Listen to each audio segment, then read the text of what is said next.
Hello, everyone. Thank you for joining us once again for another episode of Lackawanna Pastimes. I'm Sarah Piccini, the Assistant Director of the Lackawanna Historical Society.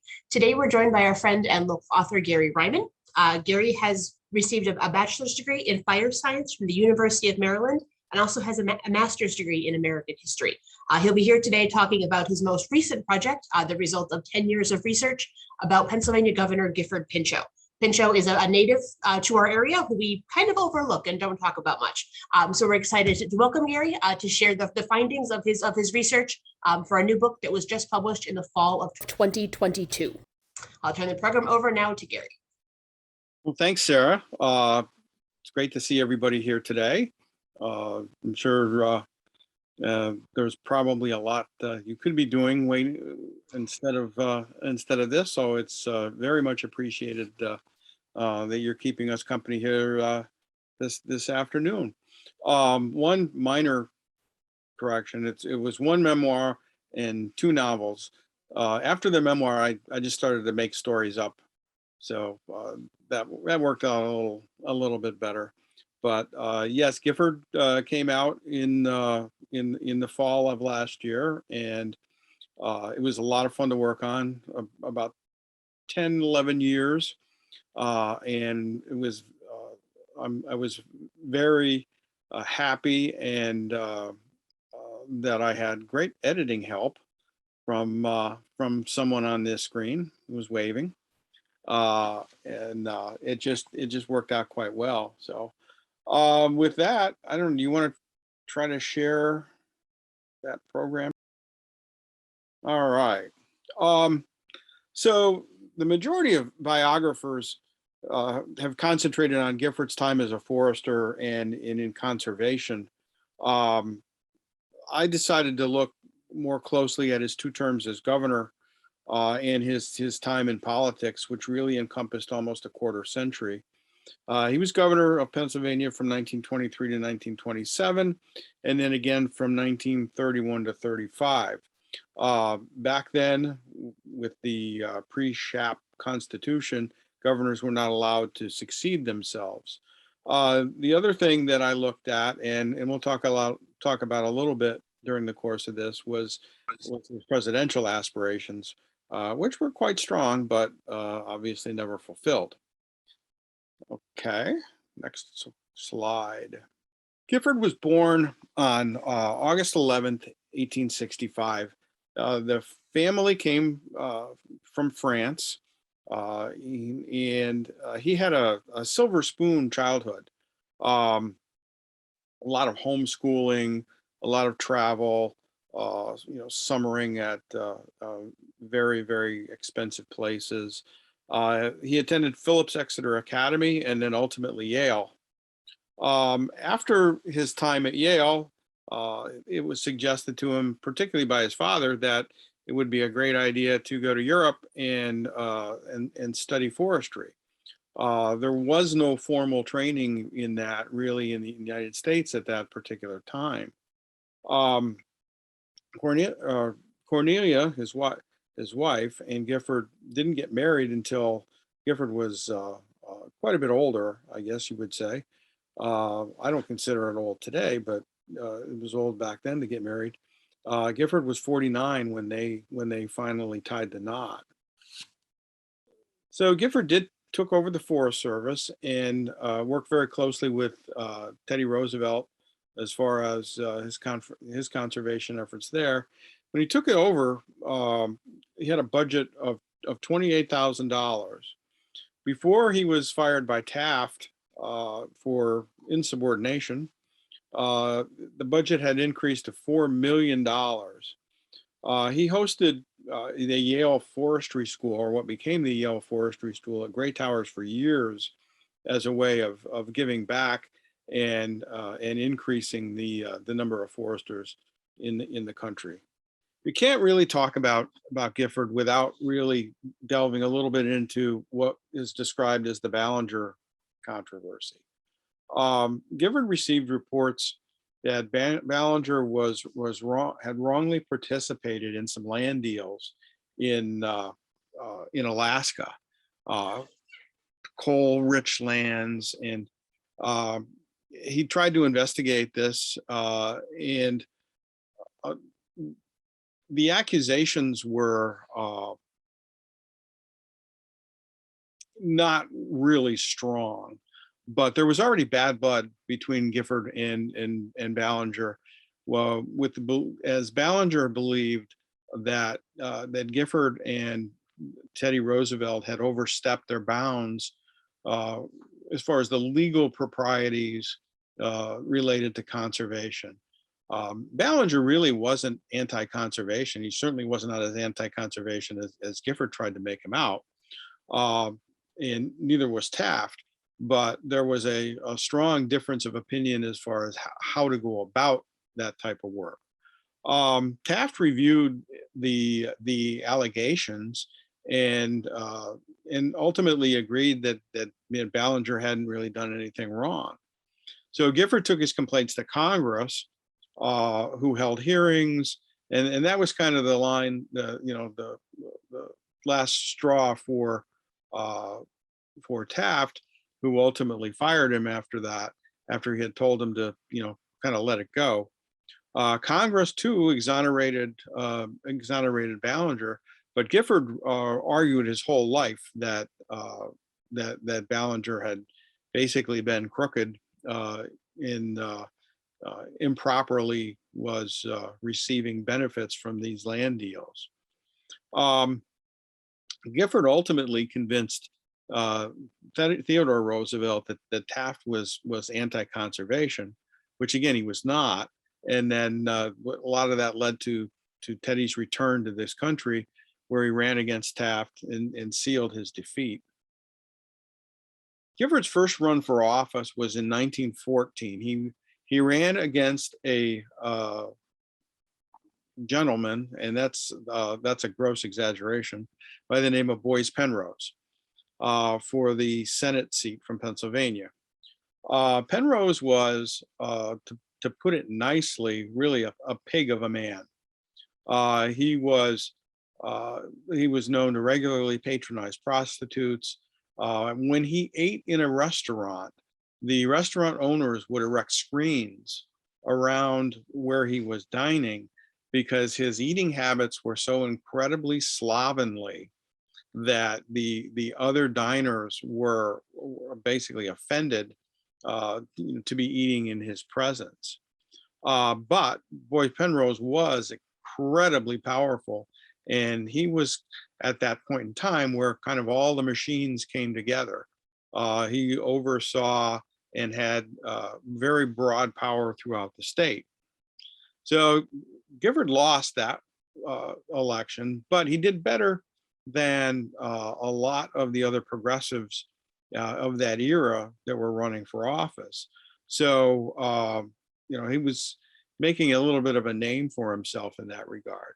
Subsequently, he got himself a seat on the Pennsylvania Forest Commission, and the chairman at the time was a political appointee who was not well versed in forestry, but was obviously well connected. Gifford was able to kind of push him off to the side and was appointed to the chairmanship himself. He was able to greatly professionalize the Forest Service in Pennsylvania, was involved in buying a lot of new lands for preservation and reseeding of lands and everything that went along with it. And again, that also furthered his name recognition across the street. So in 1921, Boyce Penrose kicks the bucket. That left a void in the machine control across Pennsylvania. The machines most certainly did not go out of business. They were still quite powerful, but there was no single coordinating entity to kind of knock heads together and get everybody to agree on things. So Gifford announced his campaign for governor and was running against the Governor Sproul supported candidate, Attorney General George Alter. he was also supported by the Mellons, and some of the other ones. Joseph Grundy, who ran the Pennsylvania Manufacturers Association, was not a fan, and he supported a gentleman by the name of John Fisher.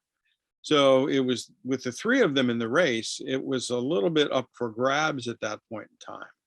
Now, Fisher understood that he was not going to be able to win in this thing, so he dropped out. And Grundy, not so much because he loved Gifford, which he very definitely did not, but because he just did not want to go along with the other machines, through his support to Gifford, and Gifford ultimately wins the primary. The primary in itself was the most important of the elections, with the Republican advantage in registrations. Whoever won the primary was hands down was going to win the general election. But even with with the machines and the opposition to Gifford, he only won the primary by about a little over 9,000 votes. He argued after that had it not been for the fraud that occurred in Philadelphia, in Pittsburgh, and Scranton, that he would have won the primary by at least 100,000 votes. So during the campaign, Gifford talked about a lot of the things that he felt were important, some of which were a little bit, I don't want to say off the wall, but not the type of things that exciting campaigns are made out of. He talked about the budget, he talked, or lack thereof, the organizational structure of Pennsylvania governor, things like that. Naturally, he also talked quite a bit about prohibition, and we'll get into that very specifically later.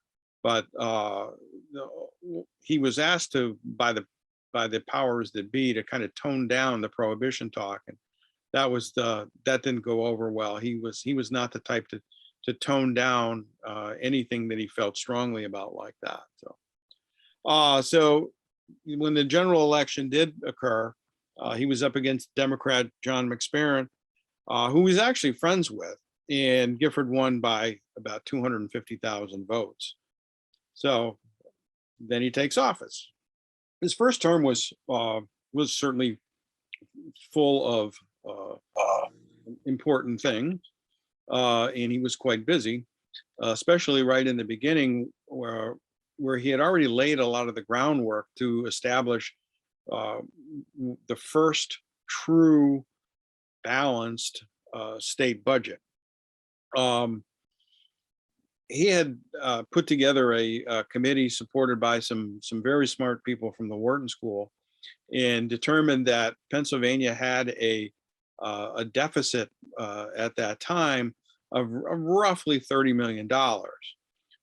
So he knew that cuts were going to have to be made in order to bring the fiscal house into order. He also knew one of the ways that he could help do that was with the reorganization of state government. There were myriad agencies and individuals and commissions and that all reported to the governor. And he actually was able to push through a reorganization that made it a little bit more manageable for the governor to control. An important, unsuccessful, but an important study that was done during his first term was the Giant Power Report.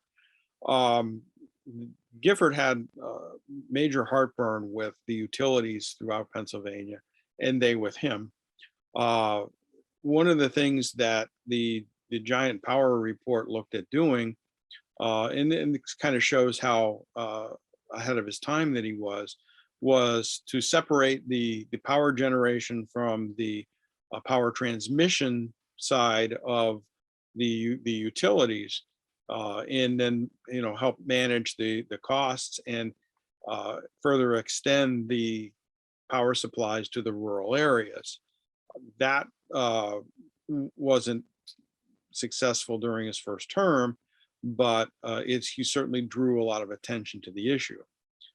Road construction began during his first term, and uh, while it continued unabated and actually probably increased in his second term, he really was committed to trying to get a lot more roads paved, understanding that that improved infrastructure would benefit particularly the rural areas economically by being able to get their goods to market more efficiently and effectively.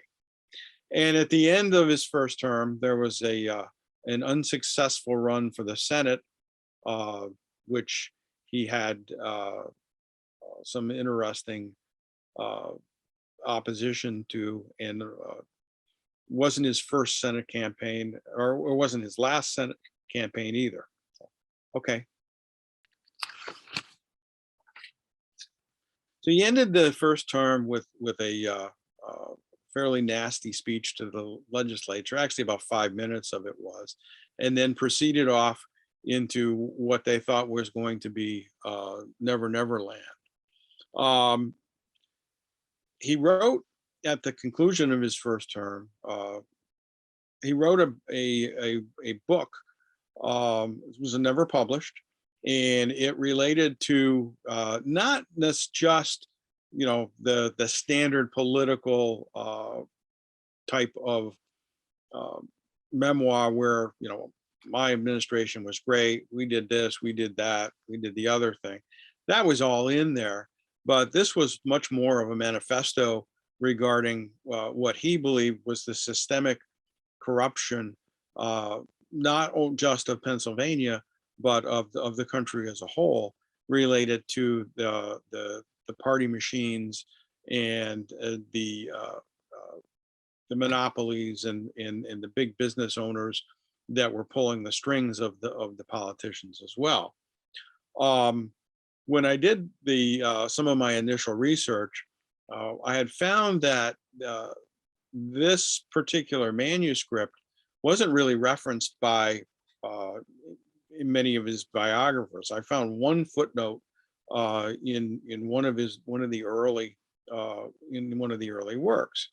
So I started looking for access to it a little bit more, and was using the finding aids at the Library of Congress, and I thought I had kind of identified where it might be, but wasn't sure.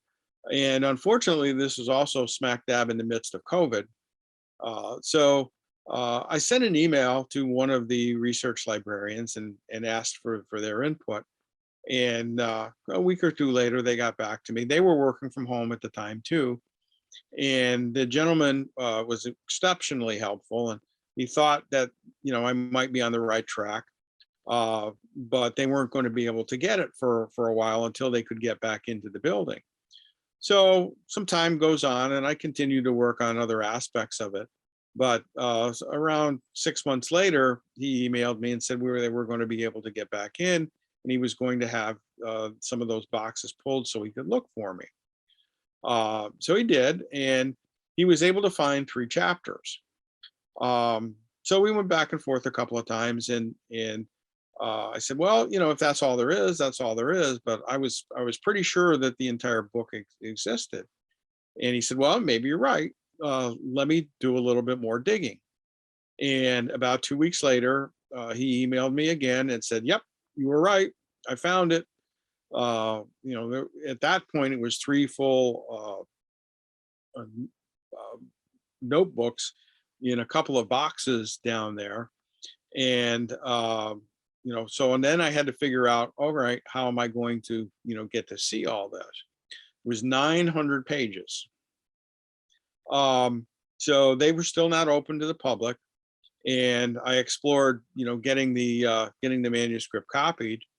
And thankfully I have an incredibly tolerant wife, so I got some of the information, and I went to her and said, geez, we've been talking about this for a while, and this is the last big piece of information that I think would be helpful to me. And I said, but it's not like 25 cents a copy.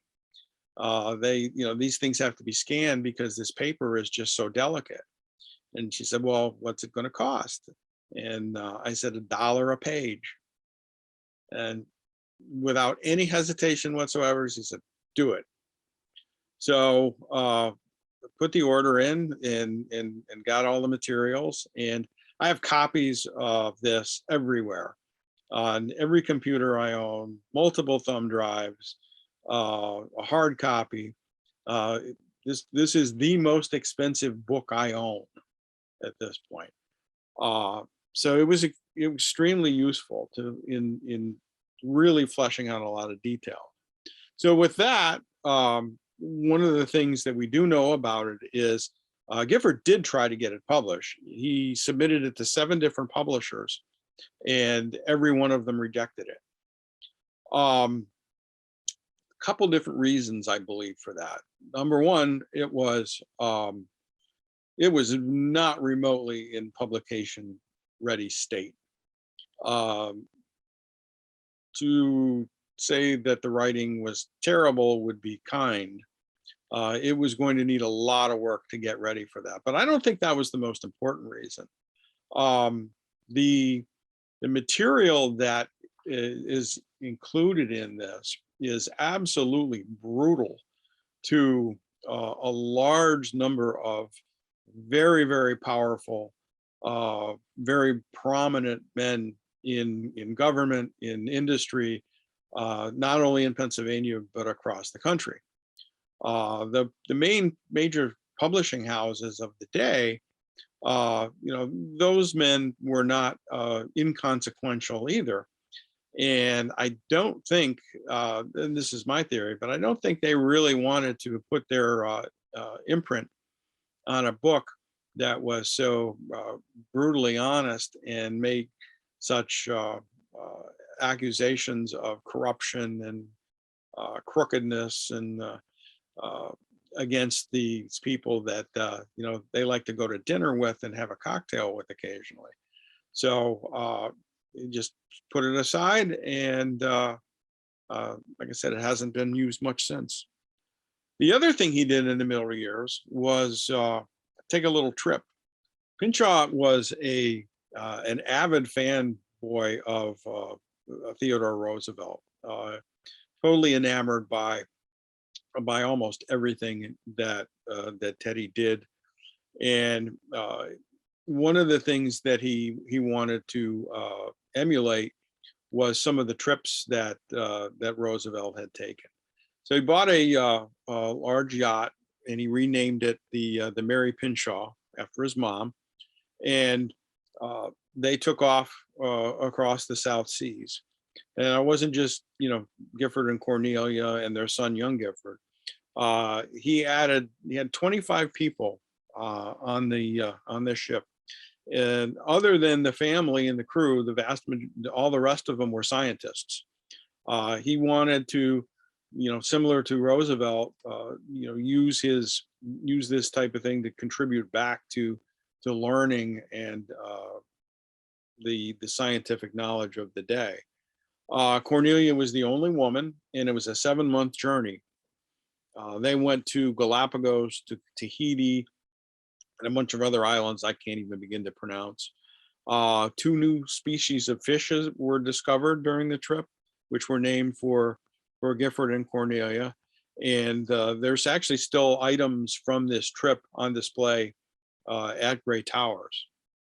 So while he was on the trip, Cornelia was sending back a lot of bulletins to try to keep his name out there, because he definitely knew he wanted to try to get a second term.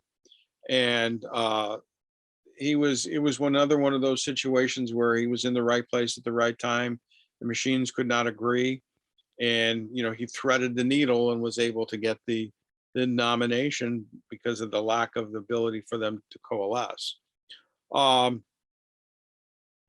He dropped into the second term smack dab in the early part of the Great Depression. Relief efforts were obviously the most critical thing that he worked on. He used the road paving program, the 20,000 miles of road, get the farmers out of the mud, he utilized that as a significant part of his relief efforts. He went to the what now would be PennDOT and explained that he did not want them using machines any more than necessary. Instead, he wanted them to use manpower, and he was able to put a large number of unemployed Pennsylvanians to work, working on these roads. Um, the camps and everything associated with this work really are arguably a predecessor of the CCC camps that came about, during the New Deal. He had continued battles with public utilities, and especially early in his term, there were major battles with Hoover over funding for Pennsylvania that he thought we were entitled to, that the federal government did not necessarily agree. Cornelia arguably was a better politician than he was. Absolutely brilliant lady. Even Teddy Roosevelt had mentioned that he thought she had a brilliant political mind. She made 3 runs for Congress herself. And there was a little discussed run for governor in some of the literature, but what she really was a partner with Gifford and worked with him very closely behind the scenes, handling an exceptionally large volume of correspondence for a first lady. And it wasn't just the social aspects or the nice things. She got right down into the nuts and bolts aspects of government, the patronage as far as what counties were going to get what roads paved. And she really worked hard to soften Gifford's hard edges, but wasn't overly successful at that. She actually ran the state during Gifford's second term for a little while. Gifford was hospitalized with a bad case of the shingles, and instead of turning the reins of government over to his lieutenant governor, he put Cornelia in charge. And it wasn't a Wilsonian type situation. He made it plain to everyone, and actually bragged about the exceptional work that she did running the government while he was indisposed. As I said, Cornelia was heavily involved with the nuts and bolts of state government and working to solve problems for the people that wrote her. She was appointed by Gifford to a committee to investigate conditions in the garment industry, which was very unpopular, her appointment, not the garment industry at that point in time. She marched and protested with labor and with women. During all of Gifford's campaign, she made speeches all across the country, or not the country, and across the state. But she was, there were the type of people that some people loved her, and certainly others did not. After Gifford died, she served as a delegate to the UN's Scientific Conference on Conservation of Resources in 1949. So she stayed involved in the political arena her whole life. It was something that Gifford had to deal with during both terms. In 1922, right before he took office, the coal miners went on strike, and that was settled. But unfortunately, before he took office, the settlement did little to really resolve the issues. So in 1923, miners went on strike again. Gifford appealed to then President Coolidge to try to get some help in resolving this, but Coolidge really wanted to keep a hands-off approach, and Gifford ultimately was able to come up with a mutually acceptable agreement. He had the mine owners in one room and the union leaders in another, and just shuttled back and forth between them, to try to bridge the gap. Interestingly, one of the things that I found in his unpublished manuscript was a accusation or a report that right before the settlement was to be announced, the union leaders came to him and said that they had been contacted by then Secretary Hoover or one of his associates, uh, offering that if the union would not go along with Gifford and would not let Gifford settle the strike, that they would get a better deal from Hoover. They turned that down, and they did announce the settlement, but I just thought that was a very interesting thing, and it's certainly not anything I've found in any of the other sources. Um, Gifford doesn't really offer any substantiation other than what he was told, but I also have no reason to believe it didn't happen either. So the settlement gave both sides a little bit. The miners, the mine owners, didn't have to go along with some of the demands that they most dislike, and the union workers, got their final shorter work days, their 8-hour work days, and a few other important things to them. The specifics aren't necessarily important in this case, but what was important was that it looked like the end result would increase the cost of coal by about 60 cents a ton. Based on the margins and the profits that the mine owners were making, Gifford was of the opinion that they could readily absorb that increase, without any difficulty at all. Unfortunately for Gifford, they didn't do that.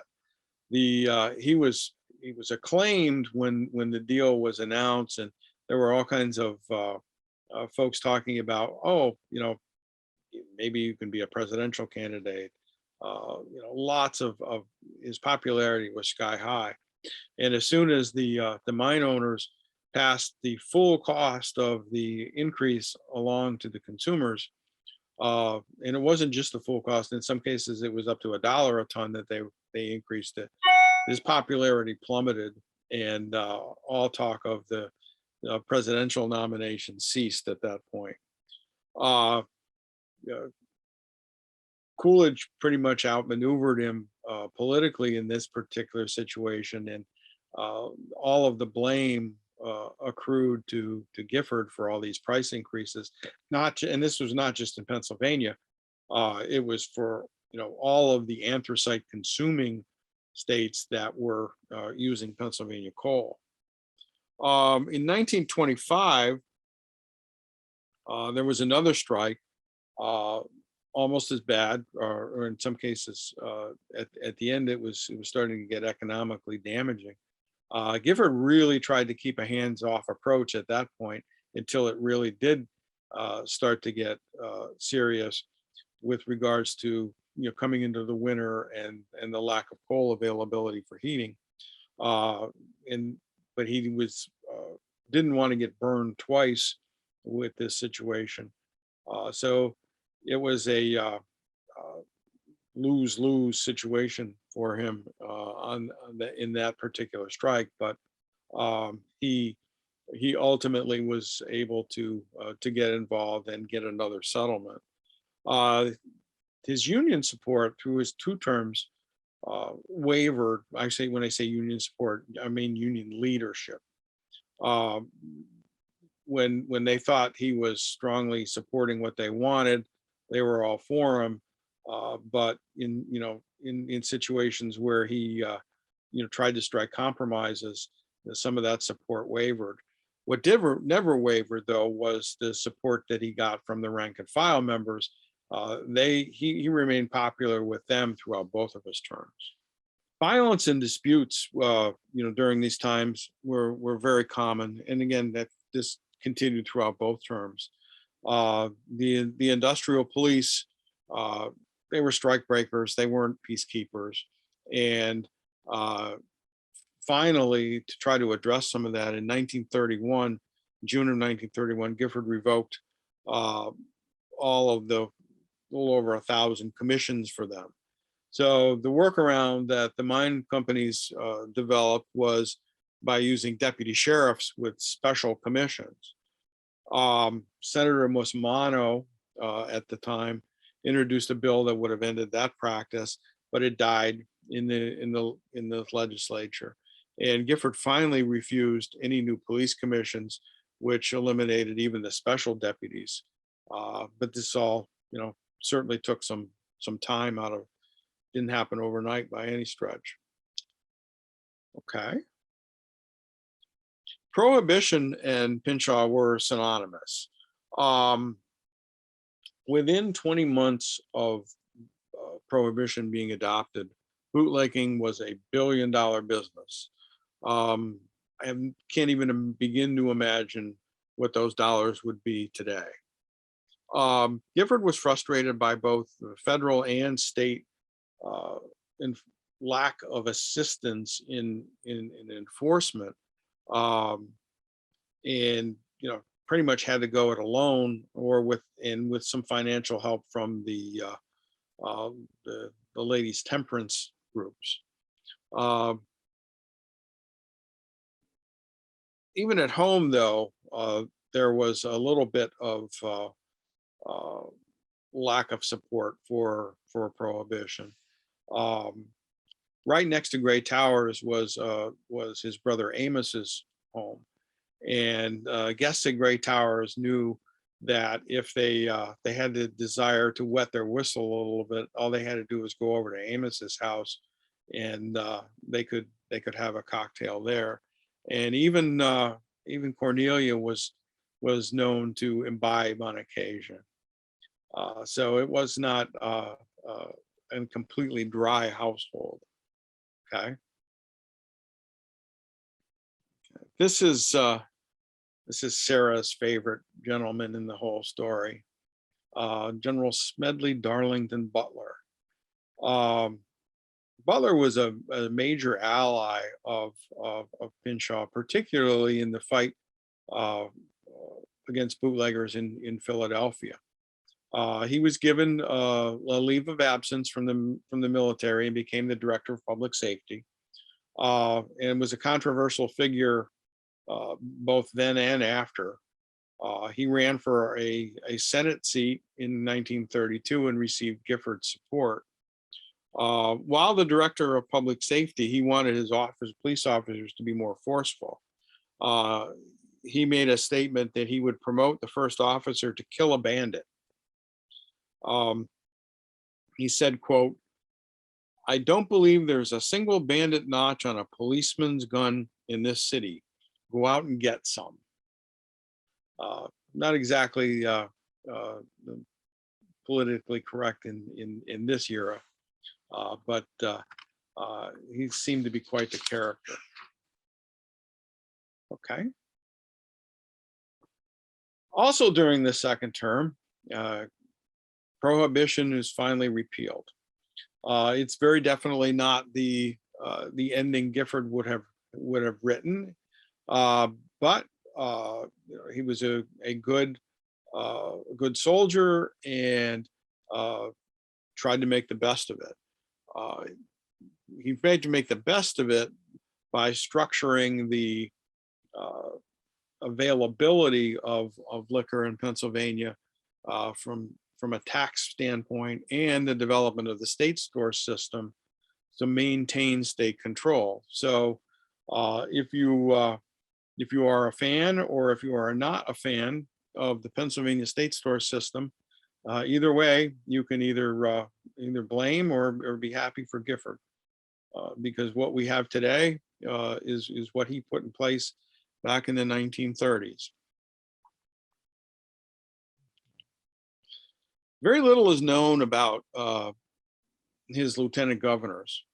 For the first term, his lieutenant governor was David J. Davis, this shown on the left there, and the second term was Edward C. Shannon. They both had a military background.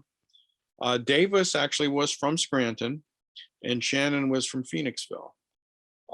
Gifford really did seem to like Davis. He talked about him in his manuscript and about the fun that they had on the campaign trail together. They crisscrossed the state in an open car, stopping at all these small towns and giving their stump speeches. And they actually, just to mix it up a little bit, they would give each other speech because they had heard him so many times that they had to memorize. What we really don't know and don't have any information on is how either was used in the administration. After that talk about Davis and the campaign, it goes quiet in the manuscript. And in my research, I really haven't found how he used Shannon at all either. And we do know that instead of turning the government over to Shannon, he turned it over to his wife when he had the case of shingles. Gifford and Cornelia had one child, Gifford Bryce Pinchot. He was born in 1915 and passed in 1989. He was a noted author and a doctor who served in the U.S. Navy Medical Corps and ended up as a professor at Johns Hopkins. He was an avid sailor and participated in 8 of the big races to Bermuda.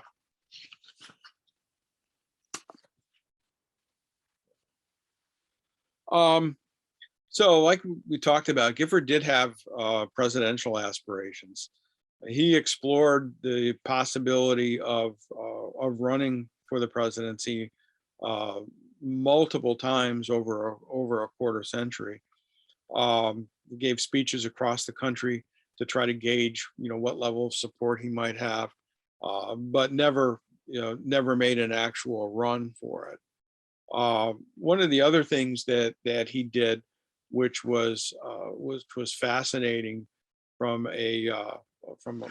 even for a politician of the day, was he moved a desk into the public area of his offices, and 2 or 3 days a week for 2, 3, 4 hours, he would meet with anyone that walked through the door.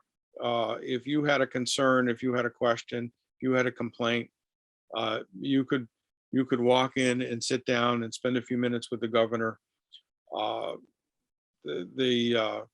And I have some quotations in the book. It really kept him in touch with day-to-day Pennsylvanians. He talked about how incredibly moving it was to have women come in that had lost their husband, not asking for a handout or for any degree of charity, but for a job because they wanted to go to work so they could support their families. So it was a very interesting aspect of his personality that really kept him in touch with the electorate. He came very close to endorsing Franklin Roosevelt in 1932. A statement was written out, but never was issued. The other question that his politics kind of raised is why he never switched to the Democratic Party. He certainly was more supportive of their positions than the Republicans of the day. I think part of it was the Republican electoral advantage was so strong that had he switched, there was virtually no chance that he would have been elected governor or anything else. And I think the second one was switching parties was a little bit of a less common thing back then. Gifford had very contentious relationships with a lot of his contemporaries. He did not suffer fools gladly, and was not an exceptional deal maker or a compromiser. When he felt strongly about an issue, he took a position and he stuck to his guns. And that was one of the areas that Cornelia really tried to work with him on, and was not overly successful. So with that, if there's any questions, I won't say I don't have any answers, but Stop the share. Thank you, Gary, for sharing that with us. I said we don't usually talk that much about Pinchot, for all that he's close, and poor David Davis is overlooked entirely. But it's interesting to hear so much about him, that he laid the groundwork for so much of the way Pennsylvania still functions today. Think of him next time you have to go to 2 stores to buy beer and whiskey, at the very least. But the state budget, just the way the legislature operates, owes a lot to Pinchot in the 20s. And I said we do kind of overlook him, unfortunately. Does anyone have any questions?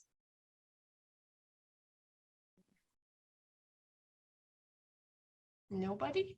No. No, but I would say it's a very good program. I really enjoyed it. Thank you very much. You're welcome. I will say, if anybody is remotely interested, the book is available on Amazon in both paperback and Kindle versions. If you're at all interested, please check it out. Mhm. All right, thanks again, Gary, for joining us, for sharing the products of all of this tremendous research. You are the only person in the world who has probably read all of Pinchot's book. I'm sure he's pleased with that. That somebody is still carrying on the legacy there. Thank you for joining us. Thank you everyone for tuning in. Our next program in May, we'll be joined again by another local author, Ron Miskalchik. We'll be talking about Scranton's automotive heritage.